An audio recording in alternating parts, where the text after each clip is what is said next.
সাপে আর ব্যাঙে ছিল খুব বন্ধুত্ব।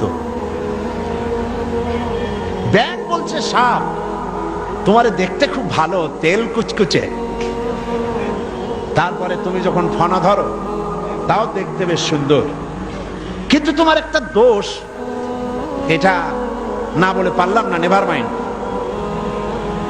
সাপ বলল, আচ্ছা বলো কি বলতে চাও? ব্যাঙ বলছে, তুমি যখন চলো তখন তুমি কিন্তু সোজা হয়ে চলো না, খালি এইরকম করে চলো, এইটা বড্ড বিশ্রী লাগে। তা না হলে তুমি অন্য দিক থেকে খুব ভালো, দেখতেও ভালো, ফনা ধরলে খুবই সুন্দর লাগে। তোমার ক্ষিপ্রতা, তোমার ক্রুদ্ধতা, এসবটাই কাবিলে তারিফ।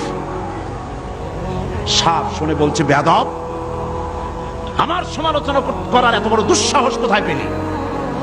ফনা তুলেছে, ফস করে গেছে। ব্যাঙ বলে, ওরে বাবা, এত প্রশংসা করলাম, একটু সমালোচনা করছি, সহ্য করতে পারলি না? ও দিল লাভ, ব্যাঙ লাভ দিয়ে পড়ছে পুকুরের মধ্যে। এখন ফোস করে উঠছে, পাশে ছিল এক রাখাল।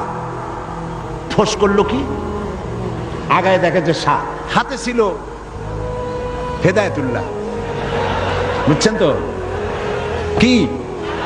বাস বিসমিল্লাহ কই আরম্ভ করছে, জায়গায় শেষ, একদম সোজা। ব্যাঙ অনেক সময় পর ডুব দিয়ে ভাসে উঠছে, আস্তে আস্তে করে যায় দেখে বন্ধু তো একদম সোজা। কারণ কি?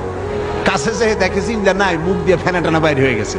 কয়, বন্ধু সেই সোজা হইলেন, তবে মুখ দিয়ে ফেনা বাইরে সোজা হইছেন, ফেনা থাকতে আর সোজা হইলেন না।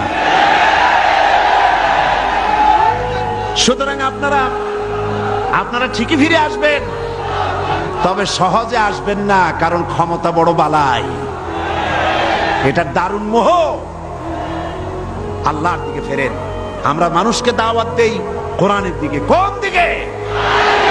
অবশ্যই কোন নেতার দিকে। জিন্দেগিতে বলি নাই অমুক নেতার পিছনে লাইন লাগান, বলেছি? সবসময় বলি আল্লাহর দিকে আসেন, আল্লাহর কোরআনের দিকে আসুন।